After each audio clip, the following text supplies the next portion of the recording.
debt, this destruction. Global news impacts us. We have to change the way we live. This is why we need independent media. Hey everyone, this is Kit Cabello. It's Hard Lens Media. Oh my God, look who's back with me right now. It's Daniel Lupker. Everyone was crying, where's Daniel? Where's Daniel? I forced him out. Told me, hey, sit right back down here. So everyone, just so you know, Daniel won't be with me Mondays and Fridays, but he'll be with us here Tuesdays, Wednesdays, and Thursdays. There's a lot that's working on. Daniel will go ahead and explain about what is exactly happening, and you'll hear it from him. You'll hear it from him. Everything's okay. Hashtag Dan is still at Hard Lens Media. So there we go. But I've been kept in a closet. I don't get enough food or water. Keep quiet. No, everything's fine. This is a family-friendly environment. Don't worry about it. It's all good. You guys notice I did shave. I got the time to shave. Yeah. It's very nice. No, it was yesterday was really busy. I mean, I wasn't on the show. Kit looked like he did a really good job, which I'm really happy with because, I don't. Basically, as a reminder, I don't have time to manage Hard Lens fully anymore. So Kit's taken over. So basically, all that's happening is I'm on less days, and Kit's doing a lot more back end work. So there we go. It's basically the change. Yep. I literally, I did yesterday. I'll talk about it more on the Patreon show tonight. Yes, right, that's right. Patreon show is now Tuesday, Wednesday, Thursday instead of Monday, Wednesday, Friday.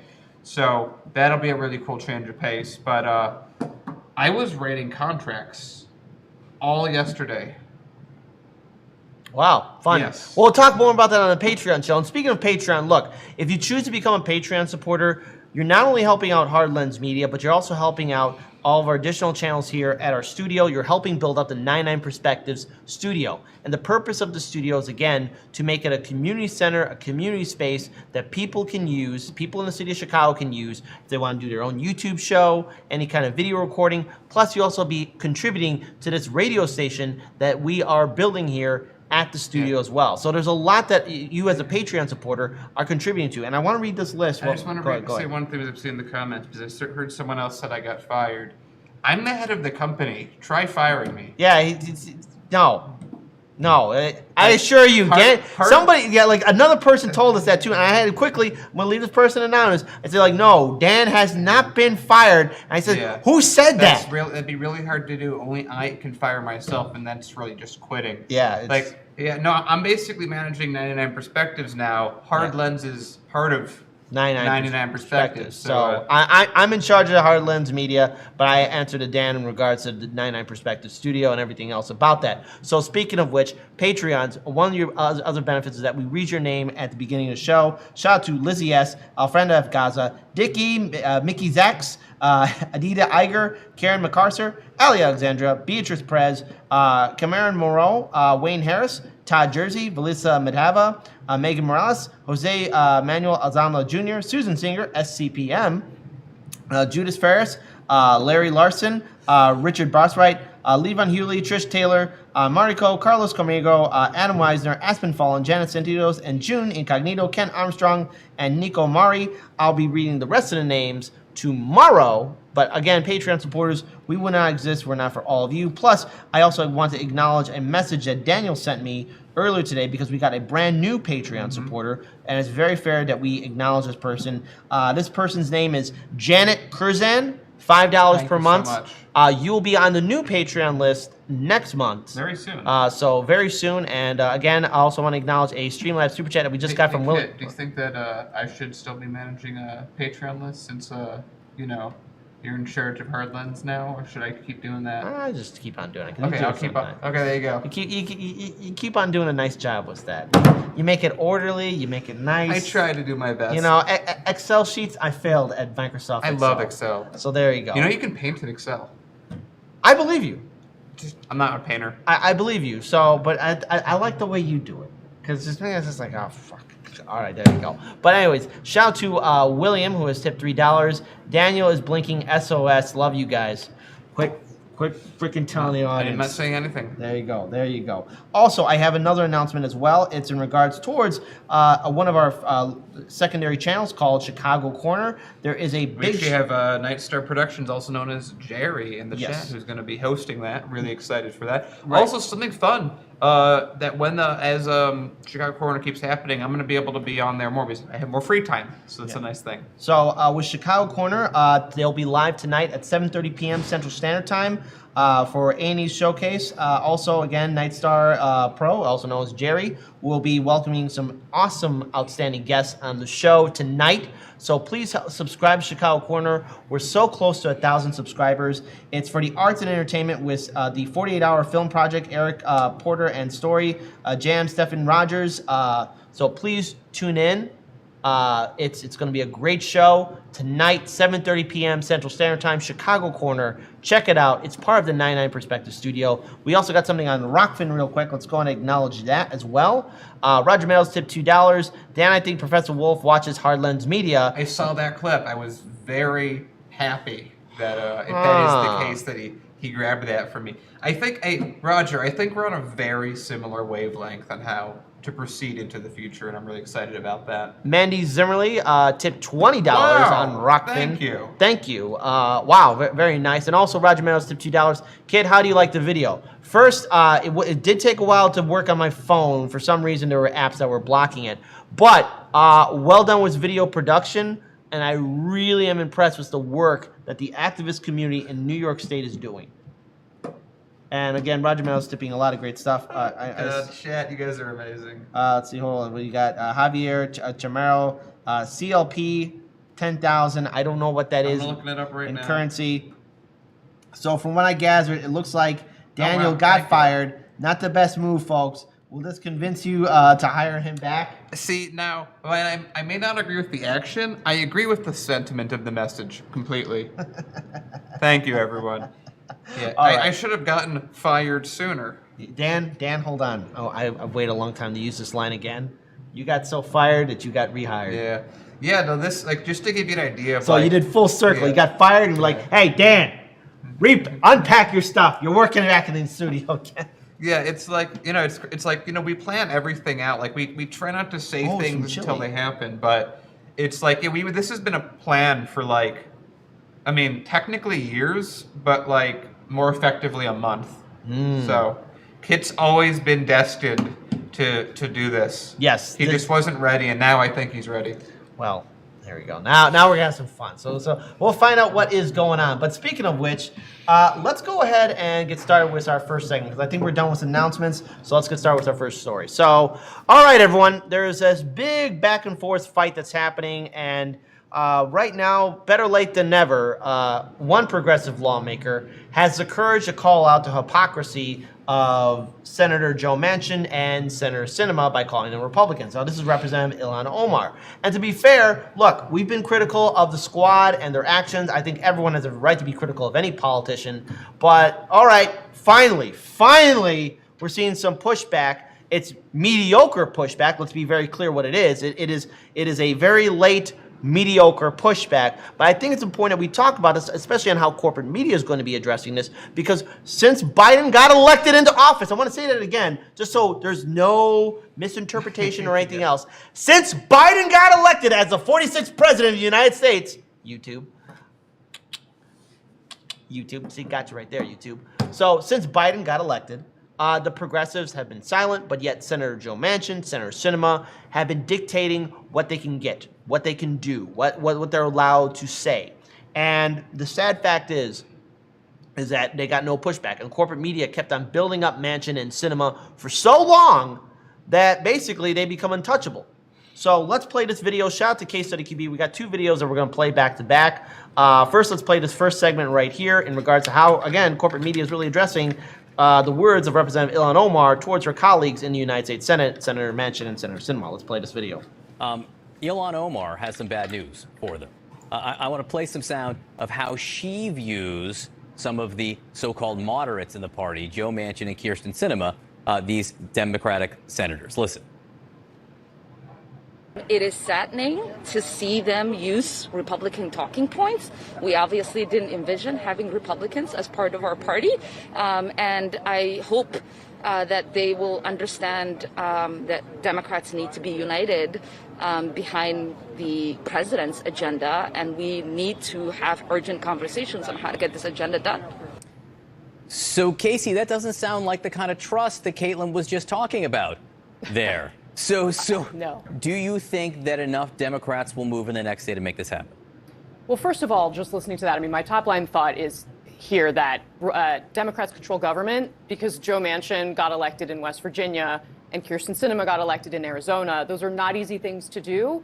And the reality is Democrats are staring down a midterm election where they're likely to lose the House and where they face increasing challenges in the Senate. This is their one and only shot. And I think that's what the House Speaker and the President are banking on here in setting up this situation where there is pressure on progressives to actually stand up and say, okay, we're going to do this. We are going to trust that there will be something big on the Can other we pause it right side. here? Now, Because there's something I want to acknowledge here real quick. That is annoying me, especially in that segment right there. The fact that the Democrats are in control because of Sinema and Manchin, because they won their respective offices, they're in control right now. The Democrats are in control because they use fear propaganda, fear pornography to basically scare people to vote blue no matter who, and again, to convince voters that somehow the Democrats are better. Now again, Manchin and Sinema have been getting away with corruption, taking donations, acting like Republicans, and Democratic leadership has been silent towards their actions. And now Senator Sinema and Senator Joe Manchin are using their political capital, their influence, to dictate to this administration what they want. They're the ones in control. So the thing is, right now, the Democratic Party has to take responsibility for its terrible management skills. I mean, honestly, if Manchin and Sinema were employees at a company and they were dictating to a CEO what they can and cannot do, like I can't think of any corporation that would have an employee, a low-level employee, telling their CEO, do this, do that. Or even like a mid-level executive. This is only happening because they have support. They're just the vocal elements of this that's happening. They're the ones taking the spotlight. I just want to say again to CNN, it's just terrible reaction commentary as they're known for. They're really saying, hey, we guessed at what is happening because, you know, they have sources within the Democratic Party that are a little more conservative than the progressives, which is always an interesting dynamic in and of itself. And it's not going the way that those sources wanted it to go. So really what you're hearing on CNN is CNN using their journalism to reach out to their BFFs that give them inside scoops, and them now regurgitating those scoops and how upset they are that the smallest amount of pushback is being given. Doesn't matter how many lives are at stake. What matters is CNN gets to keep their argument going that they made on themselves and gets to hit the progressives the second they do anything reasonable-ish. Yeah. Let's play the rest of that video. Those are not easy things to do. And the reality is Democrats are staring down a midterm election where they're likely to lose the House and where they face increasing challenges in the Senate. This is their one and only shot. And I think that's what the House Speaker and the President are banking on here in setting up this situation where there is pressure on progressives to actually stand up and say, okay, we're going to do this. We are going to trust that there will be something big on the other side. Now, that said, you know, moderates have not been willing. And can you pause it for 1 second? I also want to just dispel this because these jokers that should just be, again, they're just really well-paid reactors. They're making a point that if you've even watched their own program over the last decade, you would know is bull. What they're basically saying is, you know, because we're going to cover another story, like why, you know, the whole both bills happening together and like, oh, we already have support for one. Why couple it with the other? We've already talked about this. Seems to be like the thing that Bernie Sanders got out of dropping out of the election. It seems to be the only explanation of why this is the hill that they're willing to fight any amount on. And they're just acting like, I don't get it. It's just pass the original thing now and then go on break and then come back and, you know, we'll work something out. Yeah. Have you followed Congress? Have you literally followed not just Congress? Have you followed the Democratic Party in Congress? Not only that, have you followed legitimate... this has happened before, where progressives were like, okay, we'll do it separately, and the second bill just never materializes. Screw off. You know, another thing, too, how they mentioned in the video how the Democrats are going to lose the midterms. Let's be very clear. The Democrats did this to themselves. They failed to deliver on Medicare for All, $15 minimum wage, a UBI, a Federal Jobs Guarantee Act, fighting climate change, doing something about student debt, doing something about medical debt. and all of a sudden I'm supposed to be concerned for the Democrats. They did this to themselves.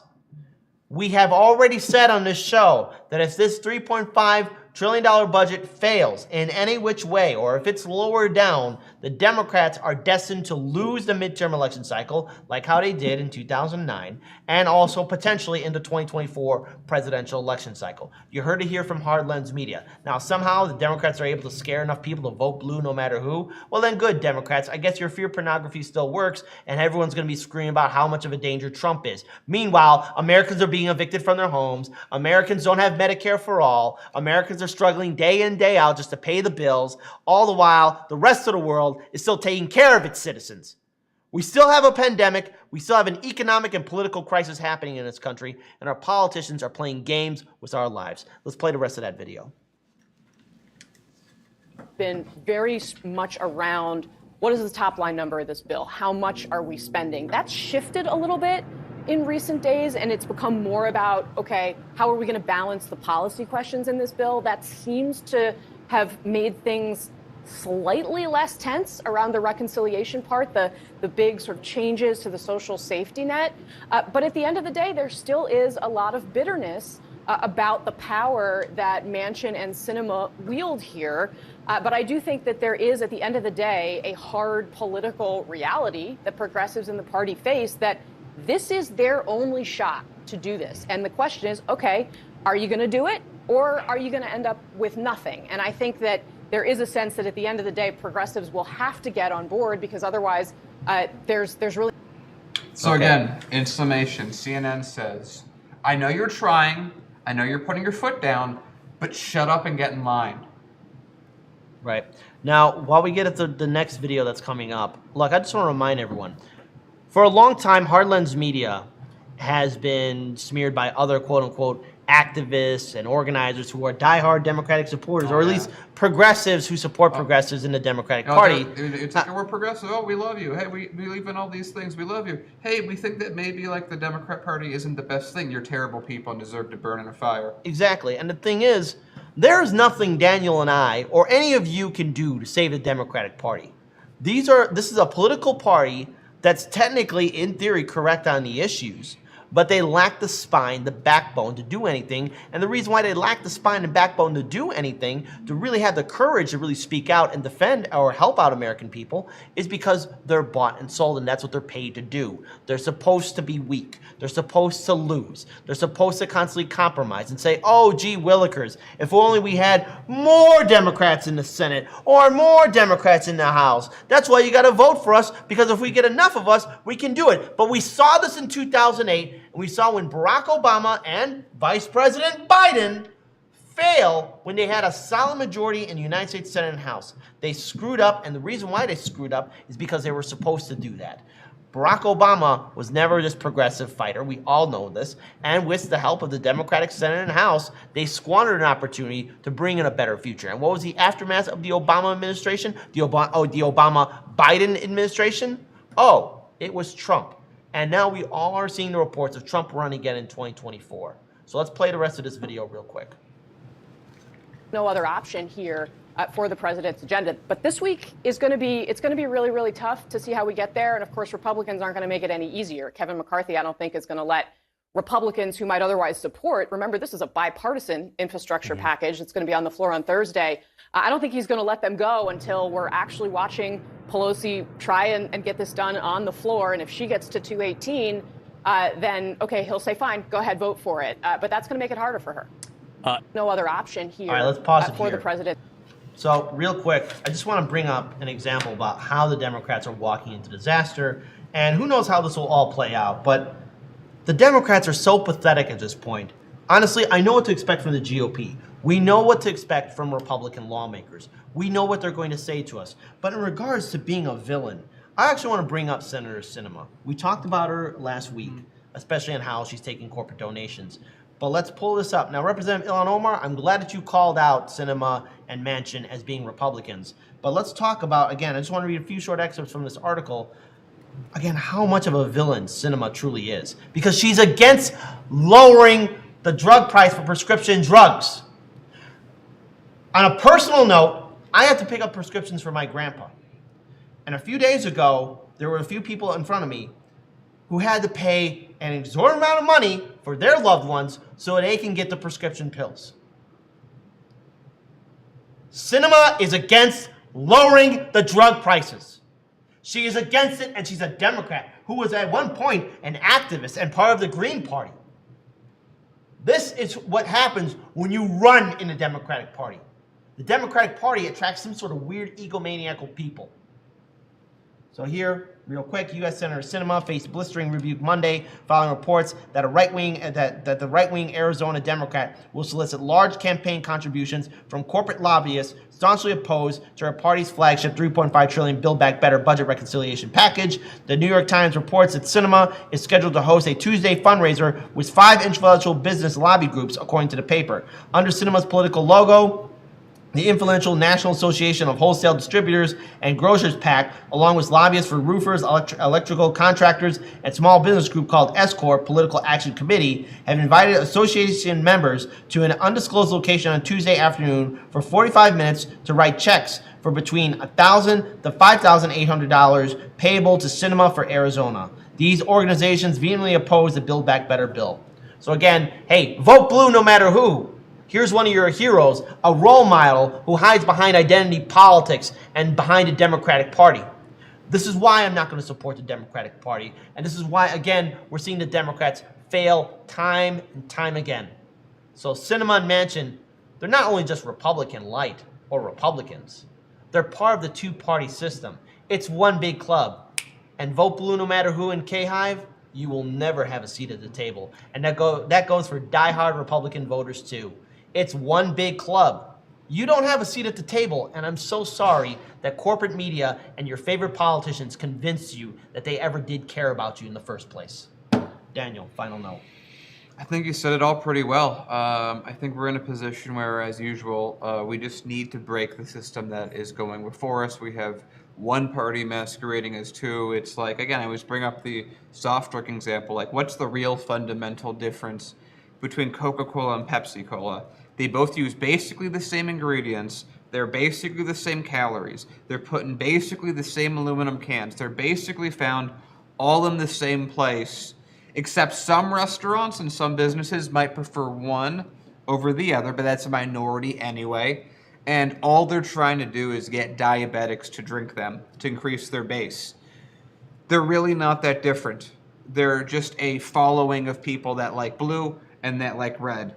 And that's all there is to it. And so when it comes down to it, they want the parts of the party that are the most profitable, that take the most money, that give the most money, that give the most connections to the news, quote unquote, which again doesn't really exist as news. It's just a bunch of people that are either the failed prodigy of a rich family, like your Cuomos, a manager or a strategist for the party that's just out of work, that needs someplace to go, a retired or failed politician, or a think tank. Like, that is TV. That's all they are. It's all just a bunch of millionaires who want to propagate their own ideas on how the company should be run, and they want you to fall for it because they're CNN. They used to be news. Yep. Real quick, I think I'll give the final note to Jack Klugman, but I'm going to change your statement here, but I want to read it first. Two wings of the same bird of prey. Correction, the DNC and RNC are the two wings of the same feces-riddled fly. Because I don't want to put the mix of bird of prey with the DNC or RNC. That's not fair to the birds of prey. It's like a debilitated chicken. Yeah. Horribly debilitated chicken that's disease-ridden. With that being said, we're going to move on now to our next segment. The Democrat and Republican Party are like male and female chickens. They need each other to keep going. Okay, there we go. All right, we're going to move on to our next segment. Before we do, we got something on the Rockfin. Let's pull that up. Roger Meadow said $2. Reminds me of the time we worked for a raging alcoholic. She'd black out, curse you out, fire you, then call you the next day and ask you why the hell you were not at work. Oh my goodness. You tell her why, and she would say, that was yesterday, today's a new day, get your butt back to work. Also, Kit, I don't know if you already knew or if you watched the whole video, but Brown was kicked off the ballot for the general election as third party. Damn it, I hate that when that happens. See, again, every single state is different, folks, when it comes down to third parties. And again, this a big thing with this, at least from what we've dealt with in the city when we were doing a lot of coverage of third parties, is even if they mean well, which they need to get their crap together anyway, but when they have it together, they just get out litigated. They can't just go, okay, I have 50, like the whole signature thing that we had, it happens in other places, but it's really specifically in the city of Chicago. Yeah. How, what's his name? He's no longer Speaker of the House. What's his name? Madigan. Madigan would just take this woman. It was this very specific woman that he worked with for years, and he would just bring her in to do handwriting. Yeah, she wasn't a government employee. She was not a government employee. She had no experience doing it, except he was the guy that was called. And it turned out when it was someone that was like third party or someone who didn't want to run, we had what's his name? I can't remember his last name. Fritz Kagi? No, Tom something. He was running in Madigan's. Oh, yes. And he just, turns out all the signatures he collected were 100% fraudulent. He didn't have the money to fight that. Yeah, so there we go.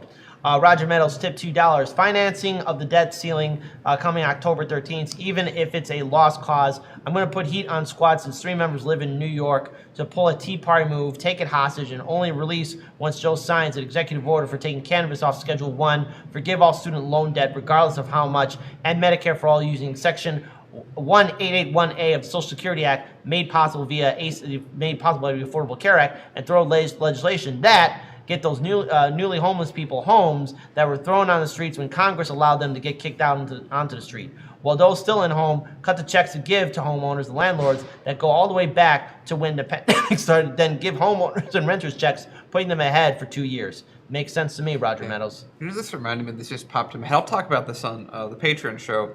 I was talking with someone this weekend who talked in a while, very, very clearly a blue no matter who kind of person. We didn't get into it really at all, but I mentioned Trump's name, just said Trump somewhere in the sentence, and she almost looked like she was going to faint.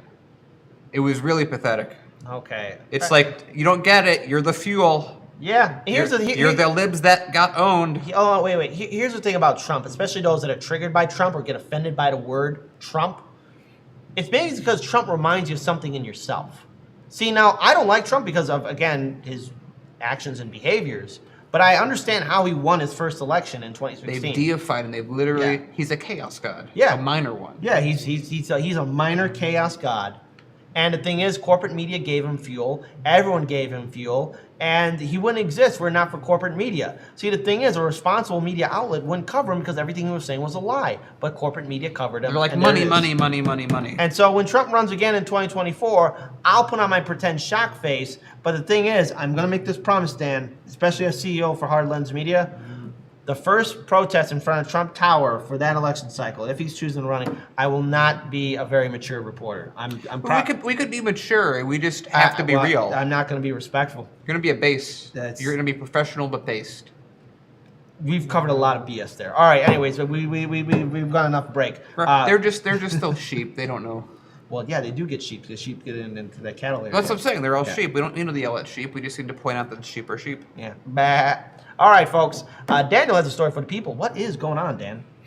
Okay, yeah. So I got an interesting story that dovetails right on what Kit was just talking with us about, and that is this big bill that's sort of been like the thing we're supposed to all have been waiting for. Again, I want to remind everyone, we talked before, it's the thing that, if anything, would save the Democratic Party in the midterms. I'm not sure if the Democrats realize that, but it will. And Nancy Pelosi, who was standing firm, which was giving me a little bit of interest in how this was all working out, has decided that she's not as supportive of this bill as she once was. Let's check it out. But Speaker Pelosi has changed her mind on infrastructure. Where do we go from here? Stephanie, it's a major reversal from Speaker Pelosi, delinking that infrastructure bill from that social safety net bill, a conscious uncoupling, as our first read team calls it. Now, this is precisely what centrist Democrats have wanted for months. Finish the infrastructure bill, treat it separately from that other mega bill, celebrate, go home, cut some ribbons, and come back and deal with that separate multi-trillion-dollar package. This means that Speaker Pelosi is moving closer toward having that vote on Thursday on the House floor for that Senate-passed infrastructure bill. Now, progressive House lawmakers say absolutely not. They have threatened to vote down that bill, as many as 40 or 50 of them, if the Progressive Caucus chair is to be believed, because they believe that this is a package deal, and they worry that if the infrastructure bill passes without that multi-trillion-dollar bill, that the centrist Democrats will either shrink or kill that package. The big question now for Speaker Pelosi is, can she turn that many votes? There's no more effective and aggressive vote counter and whip counter than Speaker Pelosi that we've seen in a long time, but this is going to be a very tall order because the progressives are determined to make sure that these two bills are still linked. Pelosi can change her mind in terms of how the vote schedule works. She can force the vote, but she has also said she's not going to put it on the floor can you pause that? unless it has the votes to pass. Can you roll that back about 10 seconds? Right there, right there.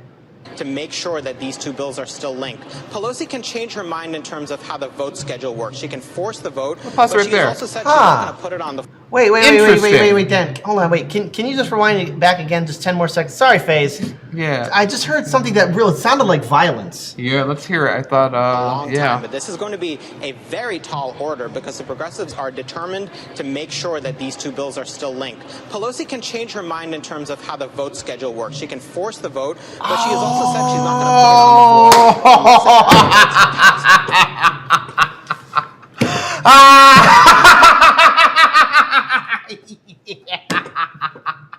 Force the votes! Sorry, just had to just get that out of my system, Dan. Sorry. I think this was just needed. Just had to get that out. It's, turns out, the thing that sort of split the progressive movement in half, like a year ago, turns out everyone forces a vote when they feel like they need to get something done. It's not just a violent act. But Dan, look, it can't be done. You gotta be pragmatic about it. You gotta be pragmatic about the whole thing, because look, forcing the vote, I mean, it's never happened before. It's not just it can't happen. But I guess Nancy can force the vote. Hey, AOC, what are you guys gonna do about that? I don't know. I think there was a little bit more into the video. Or was that it? I mean, we can keep going, finish it off the video. Yeah, let's play the rest of it. We got a few seconds left in it. Republicans, it appears, are not going to give the Speaker much, if any, help to make sure that this bill passes. They want Democrats to fight this out and do this on their own. Where this goes next is unclear, Stephanie, but it is, as I mentioned, a major reversal. She's moving from siding initially with progressives to siding with the centrists and trying to get this infrastructure bill passed. And she and President Biden have got a lot of work to do in terms of getting the votes to make sure it actually happens on Thursday. So... There's a lot to unpack tonight. Do you want to go first, or should I? I just want to say, it's like, first of all, it turns out forcing the vote is a legitimate tactic that AOC has done, Bernie Sanders has tried to do, and but folded. That was a while back. And actually, technically, it's sort of happening now if they actually do it, and Nancy Pelosi's doing it. I would be so happy if Nancy Pelosi tried to force the vote on this and it blew up in her face.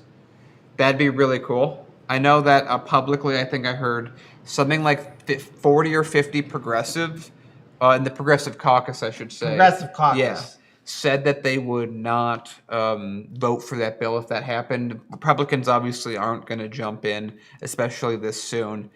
So I'm very interested to see what Nancy's trying to do, because she likes her bills won before they're put on the floor, which I can appreciate to some degree. But this also means that she's now in a very risky position, because she had, again, this was the agreement made, as far as I can tell, with Bernie Sanders when he dropped out. This is the thing, this is the concession that was made, is that these things for the American people are passed.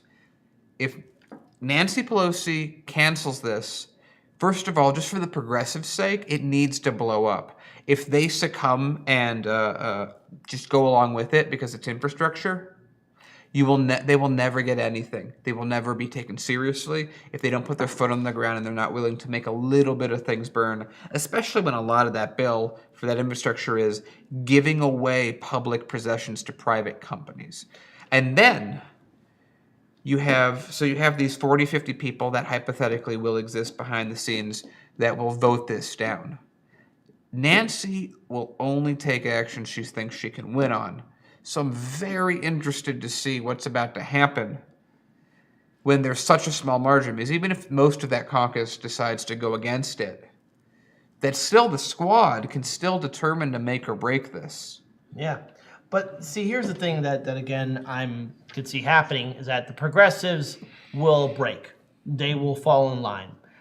We've seen progressives break, especially when they were asked by activists and community organizers to stand with, again, so many people who were calling for forced to vote for Medicare for all. They never once attended that town hall. They never once acknowledged it. And anyone that was talking about forced to vote, especially not voting for Speaker of the House Nancy Pelosi, AOC and the rest of the squad members were saying that was violence, that was wrong, they weren't going to attend. And same thing for forced to vote for 15. Where are the progressive members for that forced to vote for 15? The one that Cenk Uygur was promoting, the one that was saying, save us Kamala. Remember that BS that we all heard? Well, it turns out the progressives in the House weren't there for that either. It is in my personal opinion that possibly the squad very well will vote for this bill. Again, if the Democrats can't get this successfully done, well, it's their own disaster. But at the same time, too, it's now up to the progressives to actually lead and fight. Because if they actually gave a damn about raising the ruckus, they wouldn't be doing this at the last minute. They should have been doing this the immediate time when Biden got elected into office. But sadly, the progressives in the House never once decided to unite and form a voting bloc. Never once have they decided to use their supporters as a bargaining chip so that they can actually show the DNC, hey, we mean business. They never once acted. They kept on compromising and compromising and compromising. And at this point, maybe it really is true. Maybe they just don't care at all. Maybe they're just there for the Vanity Fair photo shoots. Maybe they're just there for the gala events. Maybe they're just there for the social media hits. That could be possibly it. Because honestly, if you're a progressive and you're trying to fight for that better future, you would put more action in pushing back against Speaker of the House Nancy Pelosi. And I want to remind everyone that the 15 congressmen and women that were on the forced to vote petition, all of them voted for Nancy Pelosi to be Speaker of the House. And I want to acknowledge the Streamlabs Super Chat as well, where William says, the problem with forced to vote is there isn't much thought for step 2. And my counter to that is, especially with the forced to vote for Medicare for all. Step 2, hypothetically, let's say the 15 congressmen and women did actually choose to force a vote and not vote for Nancy Pelosi, or actually get Nancy to actually put a vote for Medicare for all on the House floor. It would have shined a light on Democratic and Republican lawmakers that refuse to give their constituents Medicare for all during a pandemic. And then that could be used as political ammunition to vote against, or actually to rally against their supporters to kick these Republican and Democratic lawmakers out of office. Yeah, just like another quick summary on it. There is a step 2. There's a big step 2 with it. It's force the vote is depending on what perspective you're playing it from. If you're a Nancy Pelosi trying to force people into submission, that's a dominating force the vote kind of a move. And then you have the people that are not in power trying to make the bigger body act by acting as a lever. So what's the difference? We take the Medicare force the vote. Well, here's the difference. We don't have Medicare right now. That seemed to be an obvious outcome with the centrist Democrats that we have. So you could either that's kind of the whole end of it, and they have nothing to use, or you could salvage something out of it and have a list of people that you could help run against. Because I think it'd be pretty big if you could have a TV ad. Just force the vote is worth literally having a TV ad with someone, hey, your family's dying, you're not doing all this, if the pandemic's happening, this representative, here's her vote, here's his vote, whichever, of them not trying to help you. It's a very helpful thing. It's from a small point of side, it's that's funny. You want to read his Yes. You got us on. You got a little bit of a. Oh, okay. Oh, it was an AOC. Oh, okay. William gave us $1. You were very convincing. It was an AOC quote. I am for force to vote. There we go. But this goes to show that we're consistent. It doesn't matter who says the thing. Yeah. We're going to say the same response. Yeah, we're consistent here. But by the way, too, I just want to give a short update to your story as well. Senator Bernie Sanders, Biden's good friend, he said that Biden is his good friend, has implored his colleagues in the House to basically vote down the bipartisan bill if reconciliation package is not secured. So wait, is he fighting against Pelosi? I strongly urge my House colleagues to vote against bipartisan infrastructure bill until Congress passes a strong reconciliation bill. Dude, Bernie. Is that Bernie that said it? Yeah, Bernie. Okay, Bernie that's tweeted nice. out. I'll give it to him. Yeah, but I will say this, Bernie, if this was the reason why you dropped out in the 2020 election and this fails miserably, it says a lot about your political capital and really your ability to basically, follow through with anything. If this is your legacy, Bernie. But it makes me more confident that this was the thing, that this was the concession, this was the promise made for him dropping out. Because he was not involved with anything else to this degree. Yeah. Exactly. So there we go. Force to vote's a thing. Vote blue no matter who, and cul-de-sac progressives and blue checkmark people. Good luck. Because honest to God, I can't think of any way to really defend the Democrats after their epic failure. With that being said, we're going to move on now to our next segment. Before we do, we actually got a YouTube super chat from Sheen, $5. Says, hey, Kit. Sean. Oh, oops, Sean. Maybe both. Hey, Kit, first time donation. Well, thank you. Been a bit since I've seen you. Nice beard combo and nice view. Keep up the good work. Yeah, that's right. We got a real skyline. Kit can't do anything wrong in your guys' eyes, and I've just come to accept it. And I got the beard too. I'm working on it. It's a work in progress, folks. Give me a minute. All right. Anyways, we got Rockfin here. Let's go ahead and pull up Rockfin here. Careful. All right, so Roger Mails tipped $2. Yeah, we already read those. We already read that. Brown thought he was slick when Indo Walton beat him in the Democratic Party and tried to do a Crowley and get on as a third party. LOL. That's true. Roger Mails tipped $2. But now is my last message. They can do force a vote, the executive order. If they can hold the line on this, then they will be emboldened to do this. The whole debt ceiling thing aggravates me. It's just you're punching yourself situation. Congress controls how much the president can spend, what he has to spend it on, and they pass bills that he must spend on. And then they're like, oh, you can't spend the money that we told you to spend because we're not giving you more money to spend it on. It's your fault. I don't get why some president just doesn't come out anytime that happens and just explains that this is the Congress being dicks. Yeah. Also, someone in live stream chat says this, love to gore. When is Chicago After Dark happening? Hard Looks Media. Well, don't worry. Look, it's all in a dupe. Look, we're working on a lot of stuff. I got to ask Sean, was I right? Because I know you said Kit wasn't right.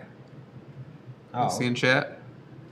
Yeah. Tell me if I got you back, because if I did, I don't get names right often, so it'll be a little win for me. Yeah, it's a win-win. That's good. But by the way, tonight at 7:30 p.m. Central Standard Time, Chicago Corner will be live. Check it out. It's going to be an awesome show. There's going to be some great guests on there, and it's also for arts and entertainment. Be sure to check it out tonight, 7:30 p.m. Central Standard Time. Chicago Corner. Chicago, name of the city, Chicago Corner. All right, so let's go ahead and move on now to our next story. So, everyone, CNN is filled with a bunch of reactors and blowhards and people that don't know their ass from a hole in the ground. And yet here we have Brian Seltzer basically saying that CNN and himself are part of reality-based media. Reality-based media. This is the same CNN media outlet. Reality TV-based media? Possibly, because this is the same CNN where Don Lemon said maybe a black hole took away an airplane. You know where they need to go if they're feeling that is so true? They need to go right there into that hospital. No. Here's my thing. CNN, you're going to say it to me, here, there's an exit over there, there's an exit over there, there's a fire exit right there, there's a window right here. I don't care which one you got to use, but you got to leave. So let's talk about it, because he got called out by Glenn Greenwald. CNN host Brian Seltzer is once again being called to task for apparently praising his own journalistic ethics and standards, calling himself part of reality-based media. Oh, whoop-de-frickin-do. Seltzer made his claim on the latest edition of the CNN series Reliable Sources, when he asked Yale professor Timothy Snyder how the reality-based media like CNN should cover Republicans like Donald Trump, who continue to float theories about the 2020 presidential election being fraudulent. You know what this Again, also reminds me of? Yeah. You know when, like, I guess specifically thinking of that scene in Game of Thrones where Joffrey's like, I am the king. Any man who calls himself the king is not the king. If you have to call yourself reality-based news. But also here's a problem with Brian Seltzer's statement, because CNN, CBS, ABC, MSNBC, Fox News, they all gave Trump trillions of dollars of free press. They focused on his empty podium. CNN contributed to the growth of the Trump campaign. They focused on Trump. They made him the end-all, be-all of their lives. He was the best thing that ever happened to them. When Trump got elected, corporate media got a huge boost in ratings. So the very fact that you have Brian Seltzer saying this should again show all of you why CNN is not based in reality. They're based in the fact that they're hoping that Trump will run again so they can get the views again, because they're desperate. They need something, and Trump was their orange crack. So continuing on, Snyder's advice was to drop the fair and balanced approach and to make democracy itself the story. Whatever on that one. Seemingly endorsing more negative coverage of Republicans than Democrats. Dropping a fair... Wait, time out. When has that not been what CNN does anyway? Who knows? Dropping a fair and balanced approach should not be the problem for Seltzer, according to his critics. Journalist Glenn Greenwald, who actually does real journalism, by the way, journalist Glenn Greenwald tweeted that it was generally hilarious that Seltzer heralds himself as part of reality-based media, given some of CNN's own problematic primetime coverage. Greenwald followed up with a list of controversial stories the network has given outsized airtime to, such as debunked reports about Russiagate or Russia putting bounties on American soldiers in Afghanistan, and outright denying the lab leak theories about the origins of the COVID-19 virus, which have been given more weight as investigations continue. Also, again, looking at this forward, Greenwald followed up by retweeting even more examples of CNN pushing the evidence-free conspiracy theories, including the claim that leaked emails belonging to Hunter Biden were part of the Russian disinformation campaign, despite the identity of the person who handed the laptop over to Rudy Giuliani being known and the actual content being published by the New York Post. And in case we all remember that, Twitter and Facebook basically made sure that that post, that article from the New York Post, would not be shared on social media for about 2 days or so. Because again, they were saying that that was a fake news article, but then it turned out to be true. So there we go. So again, CNN is reality-based, but only for those that fall in line for the establishment or the establishment talking points. So again, you guys can check out the rest of the article. It's from RT America. It might offend the cul-de-sac progressives or the vote blue no matter who crowd. But let's be very clear here. People like Glenn Greenwald, Matt Taibbi, Ben Norton, Aaron Mate, and Max Blumenthal, these are individuals that do real journalism. People who actually cover the news, make breaking stories. When's the last time CNN has ever challenged anyone in the establishment? I can't think of a single time. They would say that, oh, well, we were challenging Trump. But where were you challenging the corporate Democrats and their neoliberal policies?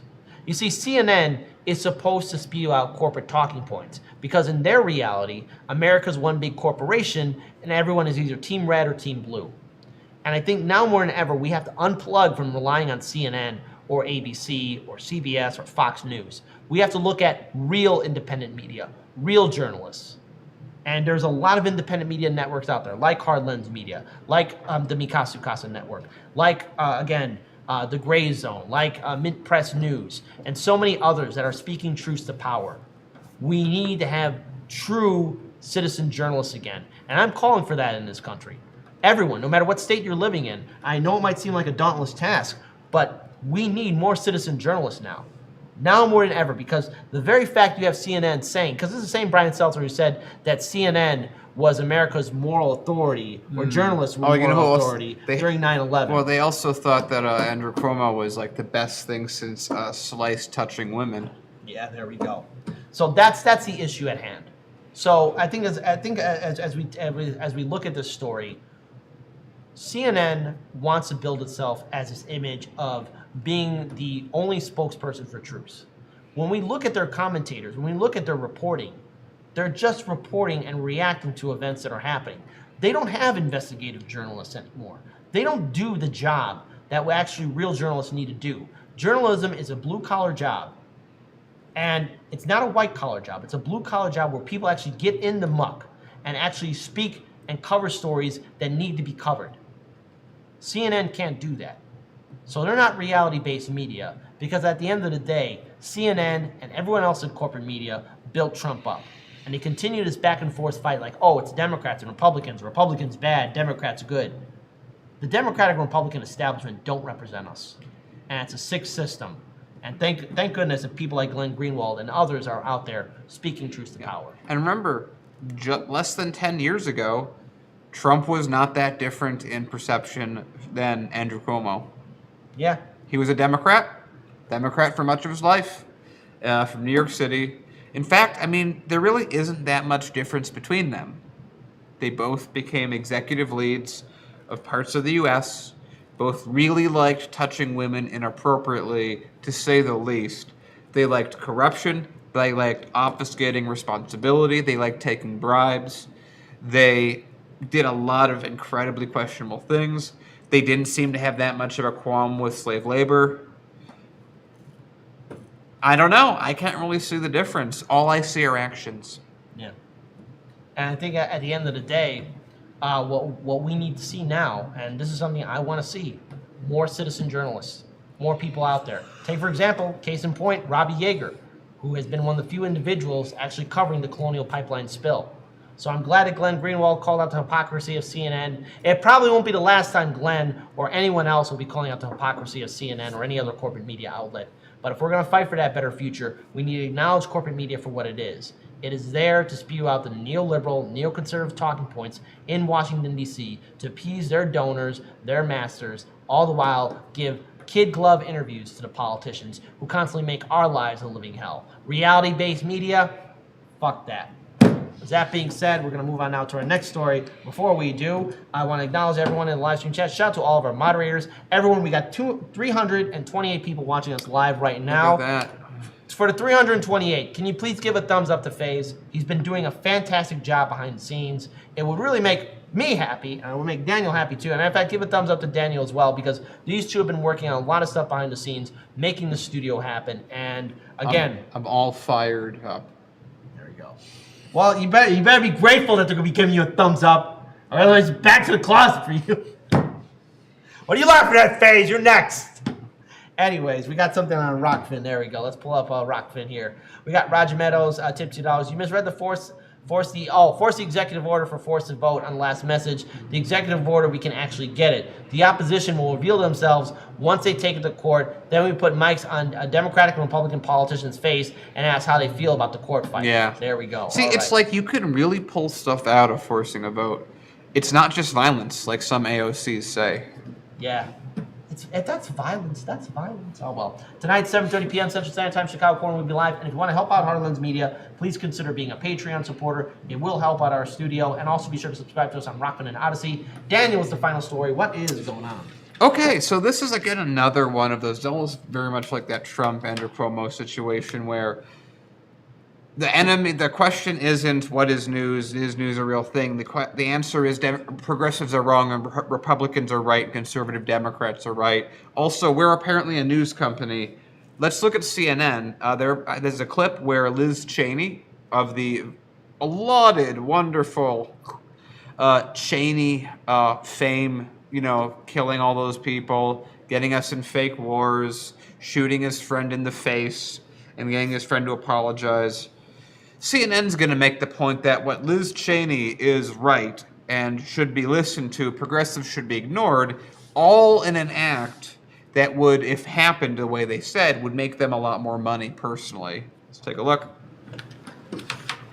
We cover Trump on this show. I always hear feedback from liberals who say, or progressives who say, stop giving him oxygen, stop giving him air.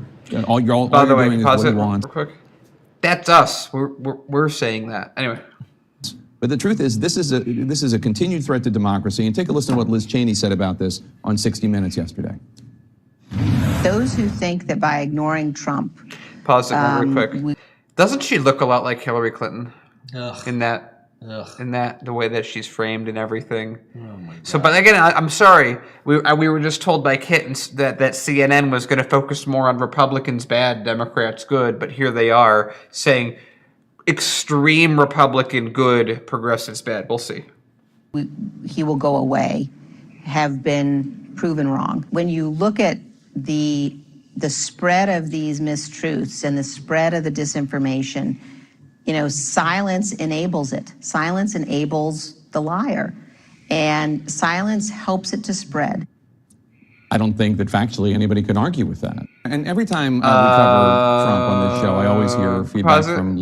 Yeah, it's going to be... Okay, that doesn't mean... Okay, factually, I don't think anyone could argue with that. These guys are getting way too big for their britches. I would be very excited to see, just for this specific reason, love to see Trump, if he gets elected, take away their license to broadcast. That just make me laugh. Even if it gets knocked away in court, it'd be funny. Okay. Let's keep watching real quick. I know that was about right. Was that it? Yeah, that was it. Good. That's actually even better than watching more of it. This is exactly the hypocrisy and the doublespeak that comes from corporate media. On one hand, we have a story Kit just covers where they say, we need to stop being fair and balanced. An approach that was always terrible. And the idea that they went down that path anyway, which is a ratings path to begin with, is despicable. So now that they're questioning it, they're not really questioning it at all. What they're saying is, we want to tweak it so it stays in our financial advantage. And so we're going to ignore the thing we just said about not being fair and balanced and doing that so that we can have a neocon who doesn't have any real power except being the daughter of someone who destroyed an enormous amount of people's lives. So that we can point at progressives and say, boo-hoo, you are bad. Also, just want to throw it out there, the cartels could have been stopped from forming if we didn't have a war on drugs.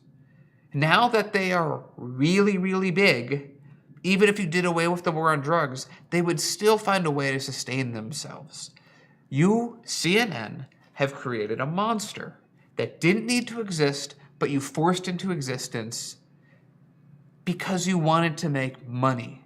You literally cut away from Bernie Sanders speaking in the primaries to get footage of Trump's empty podium because you knew it would have higher viewership and you would make more money off of, even though Bernie Sanders actually was probably the second best view getter, because all those other ideological reasons that you don't want to talk about. You're disgusting hypocrites that are propagandists through and through, filled with the failure children of the rich and elite, the failure strategists that are out of a job, the failure politicians. You're so full of failure. I don't even have an analogy to finish it on. The only person I still feel sorry for is Wolf Blitzer. Every night, he doesn't go home, he doesn't go to bed. They just put a cloth over him, and he sleeps standing up until the next day. Everything about everything these people stand for. No, stop. They don't even stand for anything. They just want to make money, and they don't care how to do it, and they're losing so much support that they're so insecure that they think that by calling themselves real news, that anything will actually change. The reality is, no one should take them seriously, and fewer people are. I don't even have to say it. We don't have to say it here that CNN, Fox, NBC shouldn't be taken seriously. America's doing it for us, and they're doing it because CNN does it to themselves, but has no ability to take any amount of responsibility, much like every major corporation in America today. Here's the real truth about CNN. These hack frauds are desperate to have Trump back. They made him. He is their Frankenstein, and they are addicted to him. They are addicts because they need the attention. They say that Trump's a threat to democracy. You want to know what's a real threat to democracy? Since the beginning of the Reagan administration, followed by the previous other presidential administrations, we as citizens, as American citizens, have been losing our democratic rights. Corporations have been taking over, and under the United States Supreme Court, money is speech and corporations are people. That means anybody with any kind of money can buy our politicians. The real threat to democracy is our lawmakers. These politicians who've been in power for decades, who are now in their 80s and 90s. they need to go. But all the while, these politicians who are so revered and loved according to corporate media are protected by corporate media, because the same people who own our politicians are the same people that control corporate media. It is one big, sick club, and you will not have a seat at that table. And the very fact right now, this should show you, again, why no one should take CNN seriously at all. Here they are, propping up the daughter of a war criminal named Dick Cheney, because that's what Dick Cheney is. He's a war criminal. We continued on the ridiculous war on terrorism. The legacy of the Cheney family is the invasion of Afghanistan, the invasion of Iraq, and the continuous policies of the war on terror. The legacy of the Bush administration opened the door for more corporations to get more power. This happened under her father's watch, and yet here we are, praising her, putting her on this pillar, saying that she's somehow better than Trump. See, the thing about Trump is that he triggers people, because he probably reminds them of how they feel inside, what they really feel like. But see, Trump, being who he is so sloppy, he doesn't need to put on the mask of neoliberalism. He can go out there and be authentic to people, because that's how he really feels. But everyone else has been so triggered by Trump because, oh, he's such a big threat. Trump didn't create this neoliberal system. He is a parasite that thrived off it, survived off it, and knew how to manipulate it. Trump was at one point a Democrat, and so many people loved Trump before he made that switch to becoming a Republican. Everyone loved him, everyone forgets it. And look at how CNN, corporate media, the entire liberal media, is once again trying to rehabilitate George Bush Jr., making him so friendly and nice and propping him up as someone that's competent, when that's the same bastard that ruined millions of lives. Is this not evidence for you not to trust corporate media? This authoritative source that want to rehabilitate war criminals? Don't be surprised for the day when corporate media and blue checkmark people are there dancing and singing and hugging Trump, because that's what they're going to do. They're going to do that. So when it happens, pretend to be surprised. But if we want to stop this, we got to unplug the system. We got to stop respecting these politicians and treating them like they're somehow revered statespeople. They don't give a damn about us. Same thing with corporate media. They will never investigate these politicians. They will never hold those people in power accountable. They will never stand up for the whistleblowers. They will never do it. So now it's up to independent media, and it's up to the people right now, all of you watching, to step up. There needs to be a general strike. Shout out to Fred Hampton leftists that are doing continuous videos about building the infrastructure for a continuous general strike. We need to look at building infrastructure for third parties. We need to look at setting up ballot initiatives to lead the way. But we cannot rely on corporate media to be our ally, because they never were. And we cannot rely on these politicians to fight for us, because they never will do that either. The truth is, you watching, you are that hero. You are that fighter. And if now more than ever you're not angry, you should be. Because there's a war criminal's daughter being praised as someone saying, we got to avoid Trump. We can't talk about Trump. Trump isn't the problem, but corporate media and their constant praise of him will constantly give him more power and fuel. You want to stop Trump? Don't talk about him. But he's going to run again in 2024, and because CNN is so addicted to the orange cocaine, they'll go right back to it like the addicts that they are. Just to because this is a very good ending point, and I should have brought that up a little more. CNN is saying this because Trump was the only thing that kept them in the green. Trump was like the best years they've had in a very long time. Everyone watching, glued to the TV out of fear that they helped instill. And they made so much money. When he says that, what he's saying is, man, I'd really like to buy a second house off Trump running again. That's what they mean. That's what they want. And so when people are telling them, you're creating a monster by talking about him, which is sort of always been our thesis, is that Trump is like a minor chaos god. By the way, it's crazy that like Warhammer lore is actually really relevant in describing an idea that we're talking about right now. And that is like an entire universe where everything is cranked up to 11 twice over. Trump gains power from people being mad at him, because then he is the person that owns the libs. He is that perfect metaphor creation that Fox has been talking about for so long and putting into practice on Rush Limbaugh and everyone else, this person that described Trump. And he's really profitable for everyone involved. TYT still does videos on Trump. Do you think it's because there's any real merit to covering him right now? Same with CNN. It's because he's profitable as all hell. That's why they cover him. Everything else that they say, and I love it, and they're not even making a good excuse. No. What they're saying internally is, I want to keep making money off Trump to buy my second house, my first large, grand yacht. What they're saying out loud is, listen to the daughter of this war criminal on why everyone who's saying the opposite is wrong. Trump gains power by people thinking negatively of him and talking about him. We don't give him that power. That's why we tried not to cover him unless there was something policy-wise that he did. Everyone else is doing it for a cash grab. Take it from us. When you do a story on Trump, you make more money. Yeah. That's all it is. I think I can't help but think of a funny analogy as we end this story. There was that. I remember when The Simpsons used to do the Treehouse Horror. There was one I forget which one it was, but it was when the giant statues were coming to life. It was all the advertisement monsters, and they made a song like "Don't watch the monsters," and the monsters lost their power when the Simpsons characters stopped looking at the monsters destroying the city. And so the thing is, Trump, you want to get rid of his power? Don't talk about him. Don't watch him. Don't say his name. He gains power when you speak of him. So when he runs again in 2024, you know corporate media is going to talk about him. But maybe the exact opposite. You want to stop him? Just don't talk about him. Because he's not as powerful as you think he is.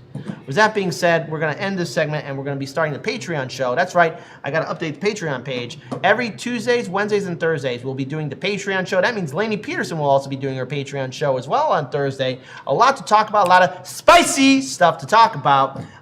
We got a great Patreon show. And if you want to help build up the channel, build up our studio, please consider being a Patreon supporter. It really helps us out. It will help out build a community center, build our radio station, help out Hard Lens Media, and so much more. We understand times are tough for a lot of people, so if you can't become a Patreon supporter, be sure to like, comment, share, and subscribe to our channel here on YouTube. Hit that ring bell notification. Double check and triple check that you're still subscribed because sadly YouTube doesn't notify people, but also subscribe to us on Rockfin and Odyssey. We also got a chat on Odyssey. Let's acknowledge that real quick. I said trick, but quick. Aha. We got, from the Whitefeld DM. All right, hold on. Shout out to the Whitefeld DM, 2 library tokens. The loyal crew aboard the intergalactic space cruiser SS Odyssey have scoured the universe for the mythical Hard Lens Media love. Daniel, you gotta read the script. 1 second. Gotta read the scripts. You're so gonna go back in the closet, man. Oh man, that doesn't sound like fun. Okay, well, let me just plug back into set. Okay. Where's my part? What am I doing? You're reading that. The Dungeon Masters Guild demands me to summon the mug, which has now been summoned. Watch as I pour any liquid into this vessel and transform it into a 10% tastier beverage. Delicious. Also, I want to let people know, heads up, I've been working with E. Heller. We have been crafting a brand new mug that, I'm not sure I can tell you guys this. This is a big trade secret. Makes everything taste 20% better. You madman! Than normal.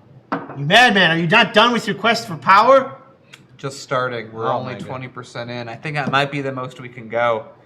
But all right, there we go. That may be coming to our soon-to-be revamped merch store very soon. Very soon. So yeah, with that being said, we're going to be starting the Patreon show. Be sure to check out Chicago Corner tonight at 7:30 p.m. Central Standard Time. I don't think we have anything else on Rockfin, right, FaZe? We do. All right. Let's and go. Real quick, I'm just getting a very important note from Jerry Nightstar Productions of Chicago Corner, who's making groundbreaking news that I was not even aware of. Yeah? Chicago Corner mugs improve flavor by 25%. There you go. All right, so there you go. Roger Meadows, tip $2. Be sure to check out Chicago Corner tonight at 7:30 p.m. Central Standard Time. Be sure to subscribe to it. Roger Meadows, tip $2 on the Rockfin kit regarding the Supreme Court of the United States Citizens United. I saw a U.S. constitutional amendment proposed that would bring down the amount of states needed from 3/4 to 2/3 to amend, then use the new amount to nullify whatever federal laws and Supreme Court decisions are passed and handed down. This is good and bad, but I am so down for this. 1992 was the last time we amended We used to do it all the time. Yeah, I would like to, do that. Because that's kind of the point of it. Is like it becomes an old dusty book if you don't update it. Yeah, so there we go. All right, so be sure to like, comment, share, subscribe to us at Heartlands Media. We're live every Monday through Friday at 5 p.m. Central Standard Time on YouTube, Odyssey, and Rockfin. Please consider being a Patreon supporter. Tonight at 7:30 p.m. Central Standard Time, Chicago Corner will be live. We have a Patreon show. My name is Kit Cabell, the host of Heartlands Media. Peace to you guys, and let us all do what we can to build a better future. See you on the Patreon show.